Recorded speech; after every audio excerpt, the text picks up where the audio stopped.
the rest of the way. You have this first impression lasts, and no matter what he does or his government does, never mind, he's sincere. Period. I mean, we have to understand that, you know, one statement doesn't make a person sincere. We'd like to see now, what are you going to do? Let's see. Let's see, basically. You know, the inauguration, the one that struck me is, I think it lacked solemnity.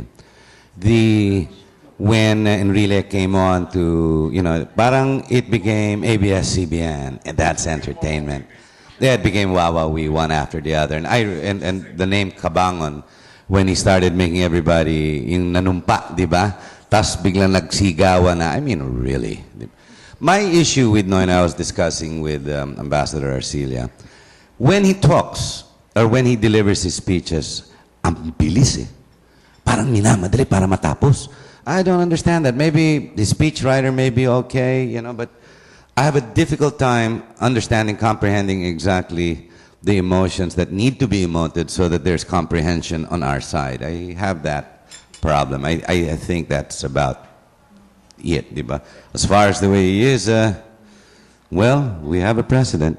We were talking only a month ago, Noel. No, and now it's Dan. Okay. Well, what do you think of the, let's go to the second stage. Now, what do you think of the first week of performance?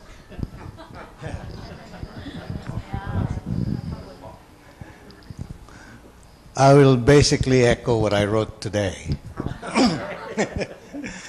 The title of my column today is Let's Watch What Happens, which was the song he poorly sang during the Quezon Memorial celebration. He was off tune. But let's be fair. It's 1 week old government. He has his main platform: no corruption, no poverty. They're having teething problems with the media, no less. All right. Well, not only with the media. That memorandum circular number 1, you know, Which was repeated. they didn't even have the what do you call it? They were so stupid as to reissue it. Why didn't they just as amended? You know, they retrieved it. It's already out. You know, you just say this is an amendment. As I would say to my students, you know, this is an amendment, and they will look at me. I said, "Well, you say suggestion, right? So this is an amendment." All right. Anyway, I want to go back to the teething problem. He has inherited really serious problems, and I think the most difficult part is changing the culture that has been embedded by that little bitch. You're on broadcast TV.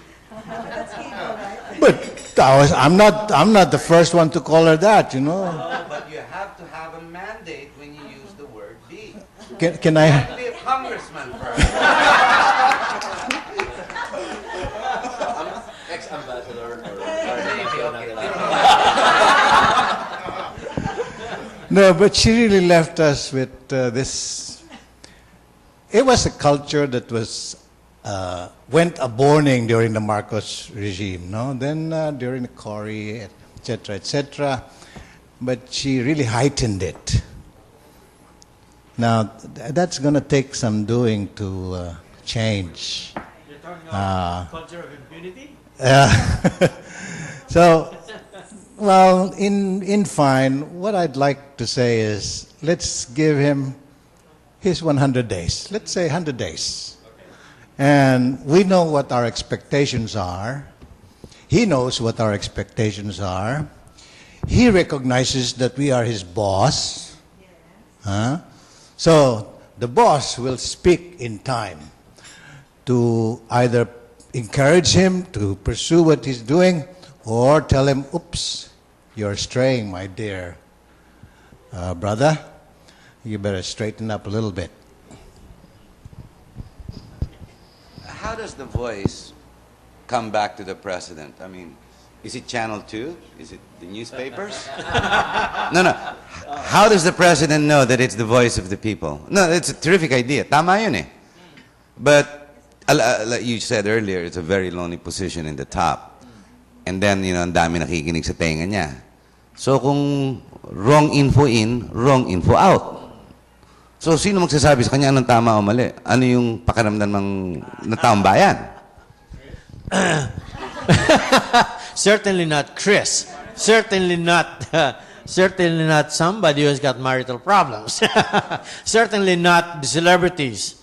You see, with all the vast resources of the presidency and the government, I am sure they can have all the time and the people, the resources to qualify, to vet all information that come in.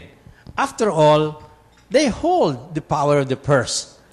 When you are in the executive, you have that. That is the reason members of Congress kowtow to you. So we suggest, that the president now takes this opportunity to be able to put in place a highly qualified, technical, scientific, all types of people who are going to vet all kinds of information so that he is not led astray. That's the kind of suggestion we can give him. No. Unless you have anything else and you in mind, and you're going to throw potatoes at me or tomatoes, I'm going to suggest we move on to the third portion of this discussion. And this is, what do you think really we should suggest that the president should take up immediately, which is doable? Because this must come from you. As Harry was saying, who is going to really put up the voice of the people?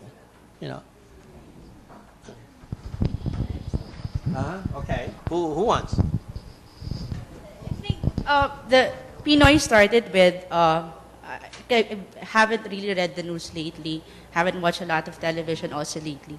But I heard that he abolished the Office of the Press Secretary and it transformed it into a communications group. Not really sure, but if like the idea is that if it's an Office of the Secretary, it's like more of like one way. The Office of the President would basically just answer all the concerns and would feed the public with whatever information that that they need to know about the government and about the country. But he's creating now a communications group, which would more than, of course, the one-way process of now you make it really a two-way process of communication, really coming from the communist word of communication to be common, that it's now two-way. But what I'd like really to know is how would the government and how would this communications group, or maybe even transform it into a communications network, really, like what you said, Sir Gil, would get the ideas from the common people and make these ideas of the common people work for the government. That's what I want to find out, how they're really going to address the concerns of the public by way of this communications group that they created. Abangan ang kasunod. Anybody else? I'm trying to understand what you're saying there. Kung anong gusto ng taong bayan, gusto natin sabihin sa presidente, do we have to go that far? We already have problems on the table without having to find more.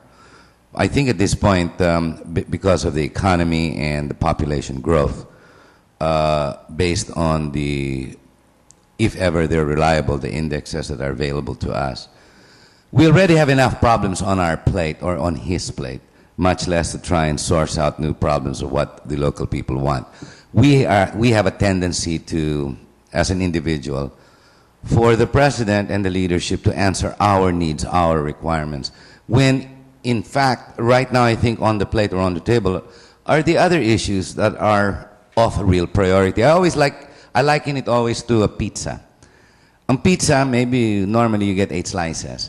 If there's 8 of you, it's okay. And tama ka na sa slice mo. If there's 16 of you, you'll have to contend with half. What happens if there's 100, 200 of you?